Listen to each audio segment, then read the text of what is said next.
political understanding and political theory. So what we're going to do tonight is going to just move really quickly through this, and then we're going to get to essentially what I know everybody is amped about talking about, that contemporary critique about today's politics, or that critique about contemporary politics, and how does political science or politics as a discipline really show itself in our society today. So before we get started into what is political science, I threw this slide up for you to kind of peruse as I go through. So there's this book called Leviathan, and Leviathan was written by Thomas Hobbes.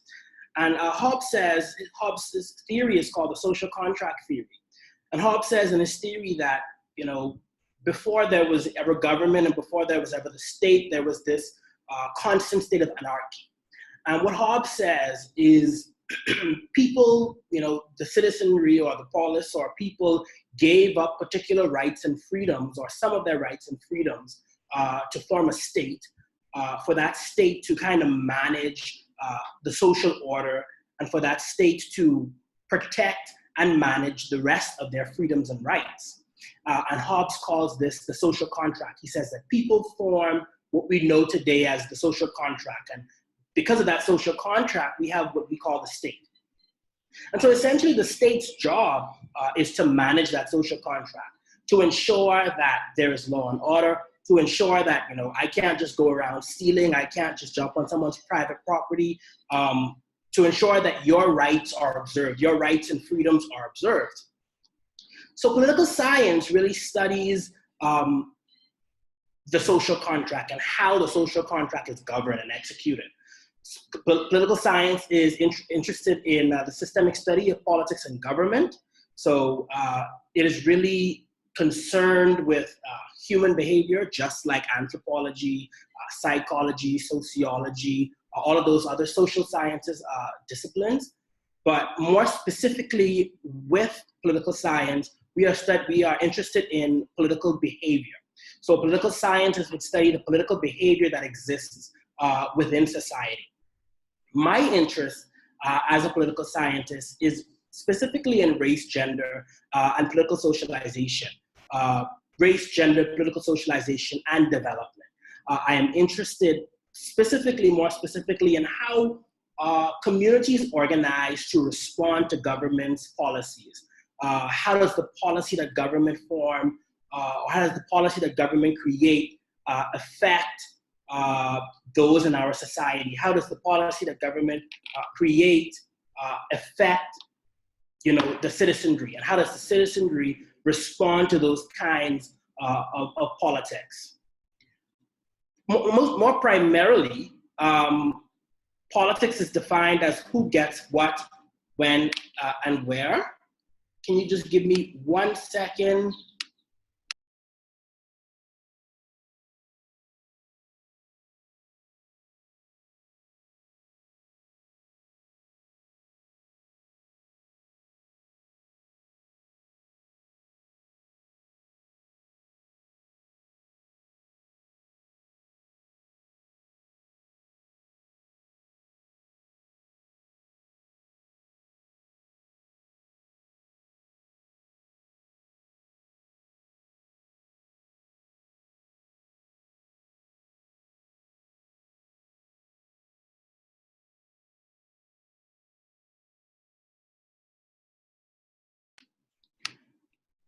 Sorry about that. So where do we leave off? Okay, so political science is primarily concerned with political behavior. Politics, I remember the first time I sat in a politics class, the definition that really stuck with me about politics was by Harold Laswell, and he wrote this in 1936, and he says that politics is defined as who gets what, when, and how.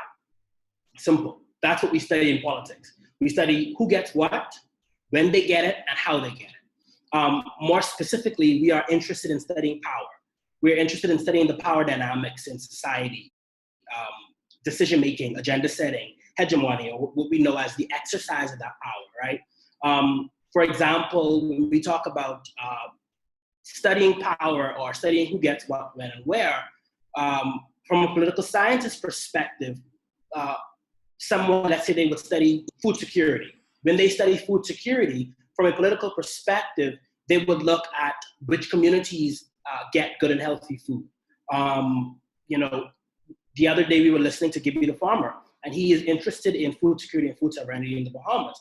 So from a political scientist perspective, if Gibby the farmer was to do a political analysis of food security in the Bahamas, and when we talk about food security, essentially we mean the access to good and healthy foods in the Bahamas. So if Gibby the farmer was to do a political analysis or an analysis from a political perspective on food security in the Bahamas, one of the questions he would ask is, you know, he could talk about the amount of, I don't know, this is off the top of my head, the amount of Solomon's Fresh Market in the Western Hemisphere of New Providence versus the amount of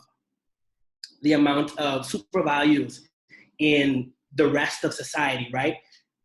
Basically, what he's looking at when he looks at through that political framework or through that political lens or from that political perspective, he's looking at how there is a specific gap of inequality between people who have access to healthy food.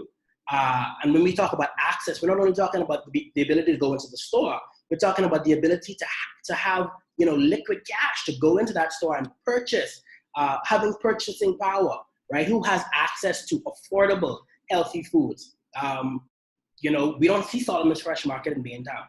We don't see Solomon's Fresh Market in Carmichael Road, but we see Solomon's Fresh Market in Lifer Key. We see Solomon's Fresh Market in Harbor Bay. The more affluent, the more powerful, the more rich in society have that access to what we consider food security. So essentially, that's the political lens, or that is the political framework by which one would study if they were studying if they were studying food security. And you can apply this political lens to mostly anything. And that really takes us into the next slide, which really looks at why study political science? You know, why is it important to study political science? And I would jump over everything else, and I would go to the fact that because everything is political. Everything is political. Aristotle says that man is by nature a political animal. Everything is political. You can find politics everywhere. I know that there are some theorists, and I stand corrected. I think Dr. Melinda may argue, you know, that there are limits to the political, but I firmly believe that there is politics everywhere. There is politics everywhere. We can look at the politics of water, and we can talk about how it is that the United States tries to claim particular kinds of water, or how China claims the South China Sea, where there is that battle over that particular body of water. We can look at the politics of COVID-19 and how the political implications that may have. We can look at the politics of media. There's a particular aspect of politics in almost everything. You just have to find that analysis or that particular framework from which you would like to view the research, right? So it's important to study political science because politics really affects us directly and indirectly.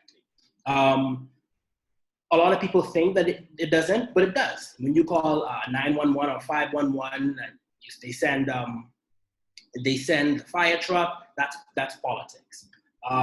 When you call the police, that's politics. The amount of money that's spent on arming the police, that's politics. Military, that's politics. Defense force, that's politics. It affects you directly or indirectly, right? The amount of people that are hired on the defense force affects you indirectly, but it still affects you because it comes out of your taxpayer money. That's politics. Or it can be a politics of inequality. The fact that there are more poor people that are looked over when it comes to the defense force, or whatever that is, right? That's a specific level or a specific lens of politics. You can study politics because there's a wide range of career choices that you can go into when you have a political science degree. You can be a researcher, you can be a journalist, you can be a teacher, obviously you can be a politician. I don't see a lot of politicians now with that those political science degrees, but I think that in the coming future, we will see a more pressing need to see people with some political science background stepping into the forefront as politicians. Specifically because those are the kinds of people, or the people that have political science background, whether they took a course, whether they took a certification, whether they have a degree, those particular kinds of people have access to a faculty that most people don't, and that is critical thinking. And that is understanding the deep fissures in democracy, the deep gaps that take place with inequality, that there are people that suffer and some people that don't, right? There is a politics to it all, and so there's a deep yearning, I believe, for more people to step forward in frontline politics who have political science backgrounds, who come from that political science agenda or from that political science view, or from that political science experience. So studying politics is very essential because you can have a wide range of careers. And the most important part, I would say, is because the world is not black and white. There are a lot of rooms for nuances. And really, when you have that political science background, when you have that politics background, you understand that there are nuances that exist in the world. And that the reason why, some people are doing bad in school is not solely because of their ability. It has to do with their upbringing. It has to do with the house that they live in. It has to do with their accessibility to technology. It has to do with their accessibility to libraries, to the kinds of teaching that they receive. When you study political science, you get to understand that things are not just black and white, and things are not as they appear on the surface. You can't take things for face value. You have to do some kind of deconstruction to really understand. And political science is essential for policymakers because people who make policy has to understand how those policy are going to affect people, particularly marginalized people, how policy will affect marginalized people, and how a policy won't affect me the same way it'll affect you, right? So there must be room for nuances. And when you have that political science background, you tend to understand that there is nuances in society, there's nuances in the world. There are a wide range of ways in which you can study political science, right? You can study it from an international relations perspective. And so people who are interested in multilateralism, bilateralism, understanding how world government comes together to assist smaller countries, how small island developing states find place in the global world or in the global society. Those kinds of people who are interested in those kinds of things would take classes in international relations. Those people who are interested in comparative politics, those people who are interested in understanding how government works in Barbados versus how government works in Canada. They can take it from a thematic approach and look at big themes that arise in Barbados as opposed to those themes that may arise in Canada. Those are the kinds of people who would study or take classes in comparative politics. Development politics is the field that I'm most interested in, and that is really how small island states kind of find place inside of the bigger world, and how small island developing states put policies in place to grow their GDP, to grow their society, to grow their literacy level, right? When we study development politics, we look at the fact that we can go from a historical perspective and look at how development or the strategy of developing versus a developed state has changed drastically over the years, right?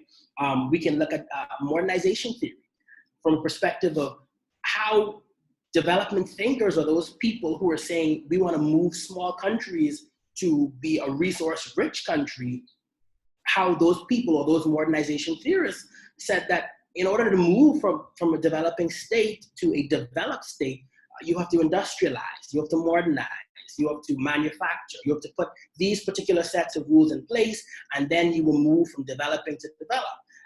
And then we realized that didn't work. And so we moved to dependency theory. And then we moved from dependency theory to non-governmental organizations and alternative development. As a political scientist, you are interested really in not only the historicity behind particular things, but you are interested in knowing how does that historicity or how does that history play a part in today's world? And how do we use that history to make policy to affect change, right? The next umbrella of understanding or studying politics would be, I think a lot of people run away from political theory or political philosophy, right? Political theory and political philosophy is really those people who are interested in looking at Socrates and Plato and Aristophanes and Euripides and Aristotle and all of those different thinkers, and who really spent their time thinking about big themes and thinking about how those themes fit in and relate to the world. They spent their time thinking about democracy, thinking about feminism, thinking about globalization, thinking about multilateralism, how those people really spent their days just thinking on what we talk about today. I know when I was in university, I spent my time avoiding political theory and political philosophy because at times it can come off as abstract. But when you move to the realm, when you have that strong political science background, you tend to see that thinking about things is very, very important. And really having a grasp on political philosophy and the theory of politics is important. So I know that this is something that everybody wants to move on to, and we want to look at that contemporary critique of politics. So I guess before we get into how does politics really fit in today's society, I want to entertain some questions, Steph. If there are any questions, we can really entertain some before we move on. I want to make sure that I'm not moving too fast. Can we do that? What did I do? Is it still sharing? Sure, you can do that. If you have any questions for Shelby, you can just go ahead and unmute your mics and feel free to ask. See, there's one here. Is there politics and religion? I do think so. That's a really good question. That is a really good question. And honestly, that's an easy one. Wherever there are human beings, there is politics. There is a politics to religion. You can look at how Black religion or how liberation theory is different from that of other kinds of theories. I do believe that there's a politics to religion. The kinds of framework that you would look at a politics of religion would probably be different. There's liberation theory. You can look at ask questions surrounding why is there more women in the church than men? Why is it that women feel more inclined or are more inclined to do and perform better in church than it is men? So there are particular questions that you can ask, but yes, one, there is a politics of religion and there's a politics of the church. More specifically Christianity, there's a politics in that. And you can get to those specific kinds of politics when you ask more specific questions, right? One of the things I failed to say was that political science as a discipline is very broad, right? Political science is very broad. As a discipline, it is, as an academic field, it is very broad. There are subfields that exist in politics. And those were the things that we looked at. Trying to get to this. I've not mastered this as yet, so you guys gotta bear with me. These are the subfields when we look at the bottom, right? International relations, comparative politics, development politics, political theory, and political philosophy. When you say political science, or when you say, is there a politics to religion, you would wanna kind of narrow it down and say, well, I wonder how I can look at this politics to religion from a comparative perspective. The kind of religion that exists in the Bahamas versus the kind of religion that will exist, let's say, in I don't know, the Middle East. Or you want to look at the political philosophy surrounding the religion politics. What were some of the thinkers saying about religion? What did Socrates say about religion? I think one of the thinkers said that religion was not needed, right? Religion held society back. These are some of the things that philosophers thought about religion. So when you ask the question, if is there a politics of religion, there's the broad field, and then there is the more specific kind of field of study or asking particular kinds of questions. I hope that answers the question. That was long. Is there any other questions?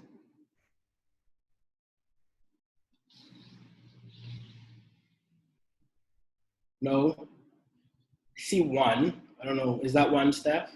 Yeah. What is the oldest political system? What is the oldest political system? Yeah. I don't know. I would definitely have to look that up. I have one in my mind. I don't want to say it and it'd be wrong.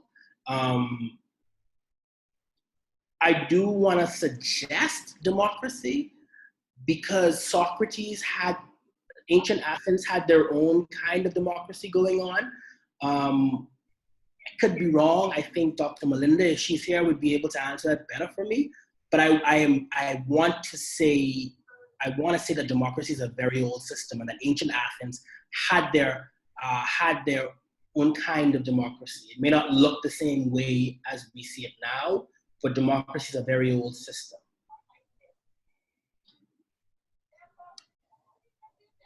there another one, Steph?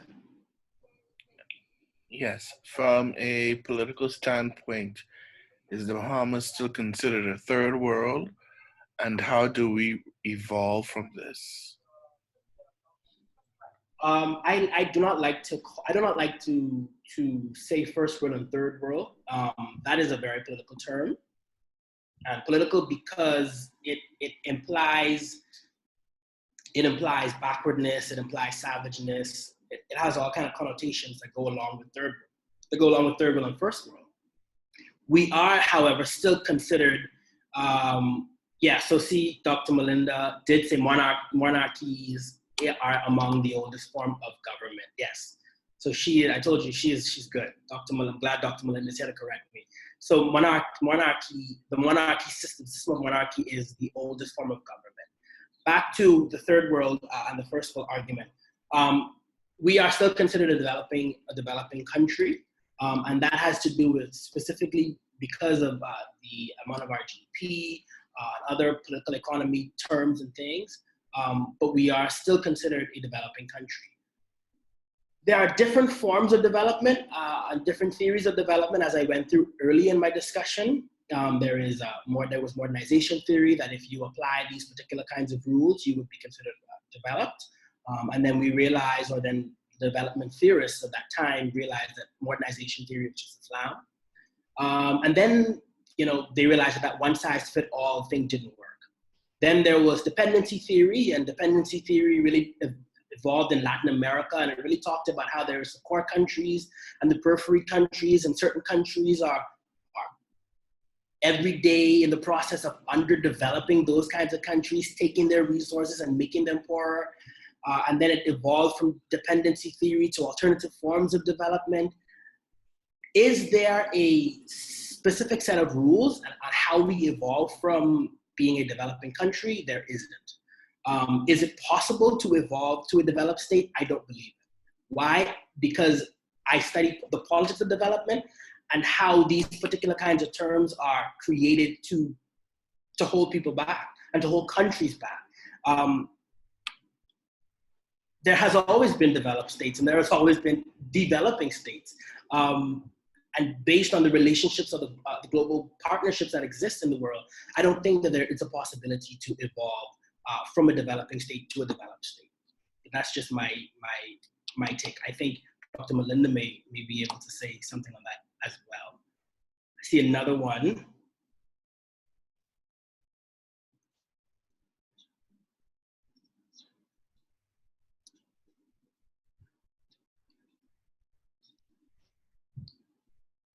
Okay, this is a heavy one. So the fact that there seems to be classism in religion, in that certain religions attract a more influential class of people compared to the other religions, like apostolics and Pentecostals, which seemingly attract a lower class of people. Is this contributed to the politics in religion? That can be a question that you ask of religion. And when you say religion, you want to really, that's a broad term as well, so you want to be more specific and say Christianity. That can be a politics in Christianity, the fact that there is classism in Christianity, and that the apostolics and the Pentecostals attract a more poorer set of people, more poor, even you can even go into race. More Black people tend to be if we look in the larger world outside of the Bahamas, more Black people tend to fall into the apostolics and the Pentecostals, and then when you get to Catholicism and Anglicanism, if that's the term, you start to move away and you start to see a kind of a fading in the race there. There is a specific classism there, and that, I guess that has to do with history and the kind of practice of religion, or the kind of practice of Christianity that we saw. Because I think a lot of people would agree that apostolics and Pentecostals, that style of worship has a lot to do with African worship. If you really go into it and you bypass the symbolisms, the kind of expression that we see in Pentecostal church and the apostolic church is kind of expressed in African religion. That deep feeling, that expression, for the lack of a better term. Do you think that democracy will continue as a dominant system of government? Was it, what's his name? His name escapes me now. What was his name? He was the prime minister for Britain, and he said that, democracy isn't good, but democracy is the best that we have right now. Do I agree with him? I do not. But I do think so, given the fact that the United States is a democracy and the United States is one of, as it stands right now, a global power.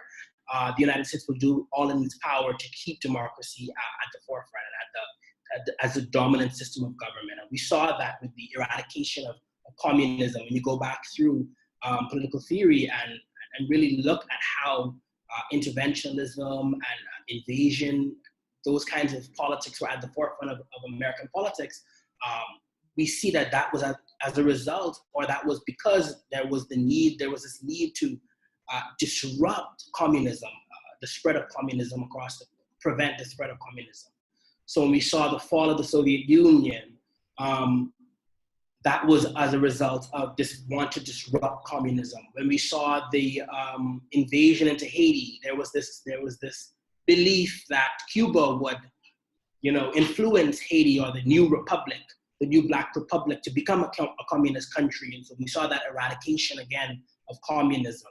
So for as long as the US is a global power, I think that we will see democracy retain its dominant stance of government.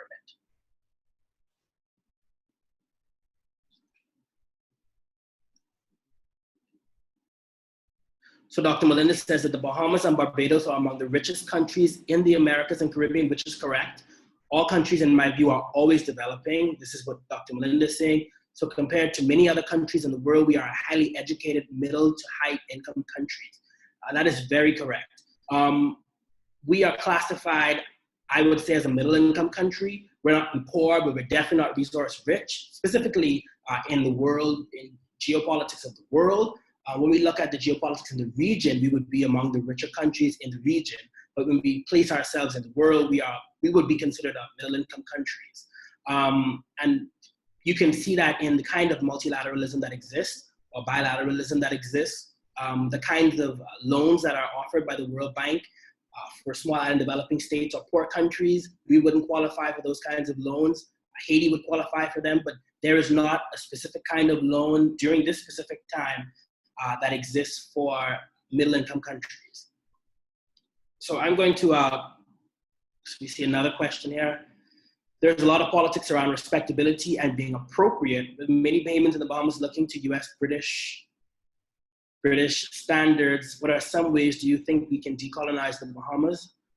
Respectability politics is a very important topic that we need to discuss and that we need to have in the Bahamas. And for those of you that may not know, respectability politics deals with how we present ourselves and the need for us to present ourselves in order for us to get respect. That if we present ourselves in a respectful manner, we will get respect from people. And there is this deep level of respectability politics that plays out in our society, right? We see it in the way we teach girls how to be girls. We see it in the way we tell boys in school that you have to cut your hair, keep it low and faded, and be presentable at all times. We see it when we tell Black boys that they can't have dreads in their hair, that they shouldn't have a beard, that they must cut it off. This is one of actually the discussions that my dad and I had, and it was a very, very heated discussion in terms of when I was running for office in university. He said, "Shelby, you should cut your beard. You should look presentable.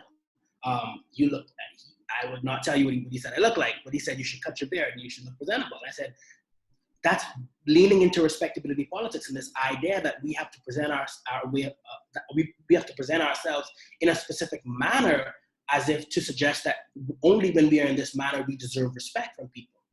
And that's not the way it is. We should be able to express ourselves in any which way we want, and in any which way we need, in any which way we feel comfortable doing. There is a real need to decolonize the Bahamas. I think that we pivoted towards, there was this pivot to independence, but there was never this period to decolonization. We go past Government House and we see the statue of Christopher Columbus. There's a need for decolonization. We see how we teach children in school, that you need to be respectful, a need for decolonization. We see it every day in how we play out in society, this need for there to be decolonization. How we do it, I think that starts with education. I think when we start to teach decolonization in the schools, and when we're not afraid to talk about the reality of decolonization, the reality that colonialism pervades our society daily, we will see more people kind of leaning into decolonization, kind of leaning into the idea of decolonization and understanding what decolonization consists of and understanding the ways in which we should be decolonizing and going about decolonizing. Before we entertain the rest of the conversation, I really want to take some time to move on to the politics of COVID-19 and how we really take all of this that we've talked about tonight, political science, the study of politics, and place it from this broad perspective and place it into this current contemporary model, this contemporary Bahamas, right? What is the politics of COVID-19, right? One of the suggestions, reading a shameless plug right now, I would tell you if you want to understand the politics of COVID-19, you can go and read something called The Politics of the Pandemic, Reprioritizing the Political Agenda. If you have not read it yet, you need to go and read it. It's an awesome read, and I'm not just saying that, it is. When we look at the politics of COVID-19, we're not talking about the, conspiracy theories, right? We're not talking about what we think about COVID-19. We're talking about, more specifically, what should be our priorities in COVID-19 and after COVID-19. What should be the things that we are pressing government for, the kind of policies that we want to see on the table from government? How do we, like the suggested reading say, reprioritize our political agenda as it relates to the Bahamas? One of the things that we should be talking about is our Bahamian political economy, right? We need to be discussing economics. We need to be discussing different ways for foreign exchange, further diversifying the tourism product. We've seen that there is this heavy reliance on tourism in our region, right? It's not solely the Bahamas, but we see this heavy reliance on travel in the Caribbean. And so we need to look at different ways in which we can make foreign exchange and different ways in which we can make foreign currency, while at the same time finding ways to diversify tourism. What if travel never happens again, right? How do we make the Bahamas still a travel destination? How do we do that if planes aren't flying? These are the questions that we can be asking. They may seem drastic, but I think as a political scientist and as people that have that lean into understanding politics, you should be asking drastic questions, the most absurd questions, and then working your way in, right? If planes never land again, if cruise ships never come to the Bahamas again, how do we still make the Bahamas a tourism destination? If we say it's impossible, do we scrap it? Do we move on to something else? If we say, well, we can make it through virtual travel, then how do we start to explore virtual travel? These are the kinds of questions that we need to be asking ourselves in this current pandemic, right? If we see anything from the post-World War II, we saw how it is possible for countries to succeed given crises, and how crises can be leveraged for success, right? We should be leveraging this pandemic for our success. This is what I think governments around the world should be doing. We should also be talking about healthcare. You know, at the beginning of this virus, or at the beginning of the spread of virus, one of the things we've been practicing was social distancing. And we've said that, you know, social distancing is not a cure. Social distancing is this need to buy time. It's this need to strengthen our healthcare system. Because if the Bahamas sees a load or a drastic increase in COVID-19 cases, our healthcare system becomes overloaded. We don't have enough ventilators, we don't have enough orderlies, we don't have enough trained doctors and nurses, and then we see a crash in our healthcare system. These are the things that we should be trying to expand the capacity for during these times, right? We should be looking at healthcare as a public good, that people should have access to good healthcare, to free healthcare, not just affordable healthcare. People should have access to free healthcare. It's a public good. These are the kinds of questions and frameworks we should be putting in place during this pandemic to see play out after. We should be looking at food security from the perspective of, Do people, or does the Bahamas have the capacity to hold adequate and healthy foods? But we know that the answer to food security rests and resides in food sovereignty. This ability to produce and distribute your good and healthy foods, right? So these are the kinds of things, again, we should be seeing government make policy for in this pandemic to play out afterwards, right? In the article, Reprioritizing the Political Agenda, one of the things the authors call for is for this current this National Food Committee to make food sovereignty one of the basic things that is on the agenda. Food sovereignty, our ability to produce and distribute our own healthy foods. If we can't produce and distribute, and there is a further destroying of the global supply chain, then where do we find ourselves? If we were a food sovereign country, we would not see this need for the Prime Minister every single time he gets on to reassure the public that there is enough food, that there's enough food, that there's enough food. We need to start leveraging our climate to be food secure. And food security, again, rests in food sovereignty, our ability to produce and distribute our own good and healthy foods. And the other thing, and the last thing is, one of the things we need to look at and then have as a policy is stronger local government. And I have here that there's a difference between administration and local government. We don't have local government, we have administrations.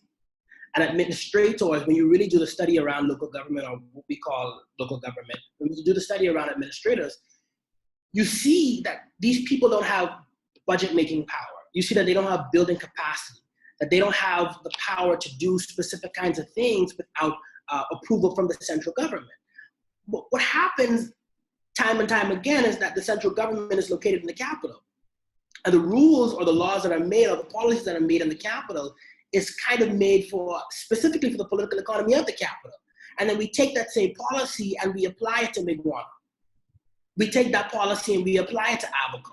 This one-size-fits-all approach that we've been seeing during this pandemic, we've seen how it's played out.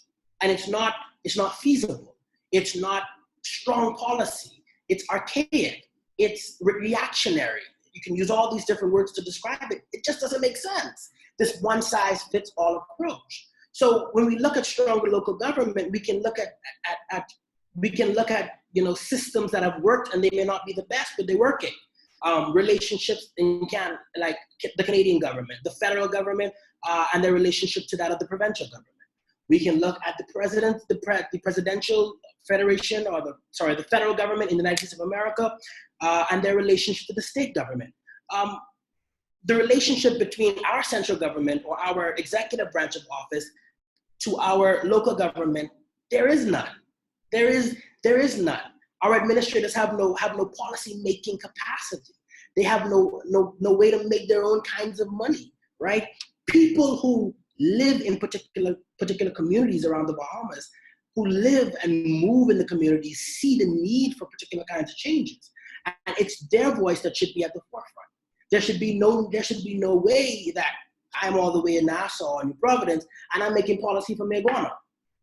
I don't have anybody speaking into my ears about the kinds of policy that should be made for Miguana, right? We need stronger government. We need stronger local government as opposed to administration in the outer islands, right? And so these are the kinds of things that we should be seeing being pushed to the forefront as a result of this pandemic. We've seen how the pandemic and how COVID-19 has really exposed the deep fissures in our democracy and the deep fissures in our system of governance. And it should be our priority to kind of fix those gaps. We see the gap that tourism left. We see the gaps that exist in our healthcare system. We know that our healthcare system and our ability to, or our high rate of non-communicable diseases in the Bahamas has nothing to do with, or has less to do with, the ability of our nurses and doctors. And it has more to do with the fact that we've been unable, or we've not provided a good healthcare system. We've not provided a strong healthcare system to those who are at the fringes of society, right? Food security, these are the things that we should be looking at. Stronger local government. So I I firmly believe that if we learn anything else, if we don't learn anything else from this pandemic, these are the things that we should keep at the forefront of our mind all the time. These are the kinds of policies that we should be seeing government put forward now. These are the kinds of policies that we should be asking for in the next election or in the next election season. Or whenever we come out of this, these are the kinds of things that we should be asking our representatives. We should be bombarding the suggestion box of OPM and saying, we want to see a diversified Bahamian economy. We want to see a stronger healthcare system. We want to see food security and food sovereignty being a #1 priority of the National Food Committee. We want to see strong local government. There is no way that the central government of the Bahamas, of Nassau, central government that rests or resides in Nassau, is still making decisions that affect Megoana in a different way. I keep using Megoana because of its proximity to Nassau, because of its proximity to New Providence, because of its proximity to the capital. So these are the kinds of things I think that we should be looking at. And people that study politics and people that study political science as a discipline, these are, I think, one of the things or some of the things that are of interest to them in this current pandemic. Are there any questions? You can stop right there and entertain some questions, some discussions. That's it for my presentation tonight. I hope that I was helpful in some way, and understanding that politics is everywhere. If you don't remember anything else I say, I hope you remember that politics is everywhere. Some people may disagree and say there is limits to the political. I don't think so. I think that we can find politics in every aspect of our world, in every aspect of our societies. And I think that in order for us to really move forward as a people, there are particular kinds of political questions that we need to be asking ourselves and of our country. You spoke of decolonizing. I'm seeing a question. We spoke of decolonizing the Bahamas. Do you think that our colonialization is as a result of the white savior complex? Is there such a thing as a true identity as patriots? Okay. Do you think that our colonization is as a result of the white savior complex? I think in order to really talk about that, we have to really understand what the white savior complex is. And I know why you're asking, because you know that my research was about the white savior complex. The white savior complex is this idea that the West has the ability and the political power and the heart to save the rest of the world. This idea that the West, or the white West, has the capacity to save the savages around the world. We saw this white saviorism play out in colonialism. We saw this play out with Europe going into their colonies. We saw it playing out with Europe going into India, and white men saying that they need to save brown women from brown men. White women going into the colonies in India, saying that they need to save widowed women from their savage practices. We saw it with the response to Haiti from the United States of America. We see it play out daily, right? This idea that the West has the responsibility to save the rest of the world. Do I think that our colonialization is as a result of the white savior complex? The white savior complex has to first and foremost be understood as a trope, right? That saving was never the main priority for the colonies. The saving was never the main priority for the bigger countries. It was a trope that was used to take resources from those smaller countries. And we see that when we do a post-colonial study, and that's, I should have talked about frameworks, and these are the frames in which we study politics. The frameworks that I kind of employ are a post-colonial feminist kind of framework. So when I study scholarship, I approach the literature from a post-colonial perspective. I ask specific questions of the literature. How do we see what's playing out in society today? How does this mirror what happened in the colonial time? So that's what we talk about when we say frameworks. So when you study or when you look at it from a post-colonial perspective of the white saviorism, of the white savior complex, you see that saviorism, or the idea to save, was just a trope that was executed to to garner the resources of poorer countries, to garner the resources of the colonies. So I don't think that our colonialism was as a result of the white savior complex. I think that our colonialism was as a result of the need for larger companies to just take, and use them and, expand their territory and make them a stronger player on the global field. Is there such a thing as a true identity as Bahamians? Identity, I think, has to do with culture. Is there a Bahamian culture? Yes. There is a distinct way in which we interact with each other and interact with the world around us.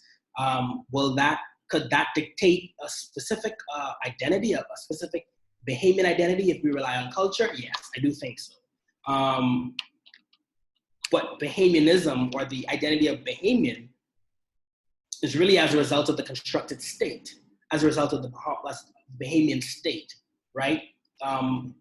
Bahamians, or you and I, we're not indigenous to this land, and so that's a whole other question, going down a rabbit hole that I don't want to go into tonight. But identity as culture, sure, you can have a true Bahamian identity if identity is culture, if identity is compared to culture. Are there any other questions, any discussions? You can unmute your mic and we can have I think we have about 5 minutes for short discussions. If you want to make mention of anything. We have about 5 minutes. I see my friend Zoe here. Okay. No questions. No comments. You can have a comment. You can disagree with something I say. That's fine. We can provoke discussion. We could use this last 5 minutes, to kind of provoke discussion about contemporary politics. I see Keith here. I know Keith has something to say. Two lawyers are in the building. I know they have something to say. Keith and Zoe. Christian is a international relations major. So I know he has something to say. No discussion, no comments. Okay, well, I appreciate it. Thank you so much again, Stefan, for allowing me this platform and inviting me here to talk about politics and political science as a discipline. I really hope that there was something that you walked away from, or you walked away with.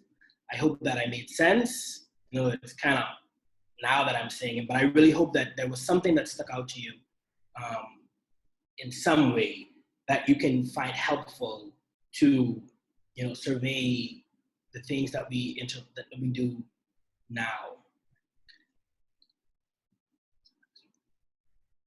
Melinda is responding. Dr. Melinda is responding to Dorothy. We are a unique identity that can be found nowhere else because of our history, indigenous people, slavery, European migration, music, art, etc. It shapes our identity. So culture. How do we broaden our academic experience?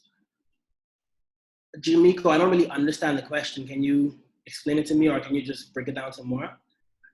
Yeah, so I'm sorry, I kind of messed up the typing. But thinking about my experiences going to high school and primary school in the Bahamas compared to experiences I'm getting living in the United States, and being open to questioning your teachers, or being open to asking questions and being a part of the educational process and not just writing things down from off the board. How do we shift the way that education works so that students are not just consumers but partners in education, and in that way more enlightened in their political understandings? Yeah, great question. Heavy question. And so because Dr. Melinda is here, I'm going to try my hardest to answer this question the right way, and I'm going to try my hardest. So I think what we need to see is, first and foremost, a different approach to education. For those of you that don't know, a lot of people don't know, I've been trying it out, so I've been very, very quiet about it. I have been teaching for the last 7 months. I've been teaching at Aquinas College, for those of you that don't know. And so what we see in the classroom is this idea that the teacher has the power and the students are the receptive vessels that are uneducated, ignorant, and that need to be taught too. I know that you, Jamiko, and Dr. Melinda, I think specifically you two would be quite aware of that concept of teaching that exists in our educational system, that banking model, as Ferrer in Pedagogy of the Oppressed expresses, right? He talks about this idea that there's this banking model that exists in the classroom, that the students are the depositories, and the teachers are the depositors, and what we have to say is the deposit, right? And we are here to teach, they are here to learn. There is no partnership in the classroom. We are the subordinate, we are in charge, they are the subordinates, right? There's this master-slave dialectic that exists in the classroom. And what Ferrer says in Pedagogy of the Oppressed is that we should move away from this banking model where teachers should be partners with students and there should be a constant learning in the classroom. I think what needs to really happen for us to move away from this banking model that exists in the classroom is that there needs to be a dynamic shift in administration, right? I think if we start to see administration really understand what learning is, that learning doesn't look like us testing on memory, speed, and skill, but learning is about us engaging with bigger questions that exist in the world. That learning is about critical thinking. That learning is about putting yourself in the shoes of others. That learning is about seeing yourself in relation to the rest of the world. I think that in order for, number one, true decolonization to happen, go back to that word decolonization, in order for true decolonization to happen, number one, and in order for us to really see a turnaround in the way we experience school and the way we view critical thinking again, there has to be a shift in administration. And I think when we see that switch, that shift in administration, we'll see it trickle down into the classroom. And that's from the private perspective, right? I teach in a private school. When we see teachers begin to mobilize, this idea for critical thinking, to move away from the banking model, to move away from depositing, depository, to move away from that model, when we see teachers start to mobilize and get in, we see those unions start to say, we want to have partnerships with our students. We want our students to engage in critical learning. Then we'll start to see it trickle down into the classroom. But until then, teachers that are enlightened, and teachers that have moved away from that approach can only exercise it so much. I've tried in my classrooms and I've tried in my spaces, but standardized testing doesn't make room for critical thinking. We don't ask critical questions on our standardized tests, right? So I think if we see it among the teachers, if we see it in the private sector, among administration, it'll trickle down into the classroom. And from the public perspective, if we see it in the unions, if we see the unions start to mobilize and move around this idea of critical thinking as number one priority, moving away from the banking model perspective, we'll see it trickle down in our classrooms. Another thing, right? I'm spending so much time on this question because this is an important question. Distance learning doesn't make way for critical thinking. And I think you would agree with that, Jamiko, and even Dr. Melinda. I have not found an approach, I've not found a way to engage critically in distance learning, right? There is a need for us to be in the same space, to ask particular kinds of questions, to engage with the world around us in a particular kind of way that distance learning doesn't allow us to, right? So I think that we need to start to really, again, talk about that question of critical thinking and moving critical thinking into the classroom. Thank you, Jamiko, for that question. Any other questions?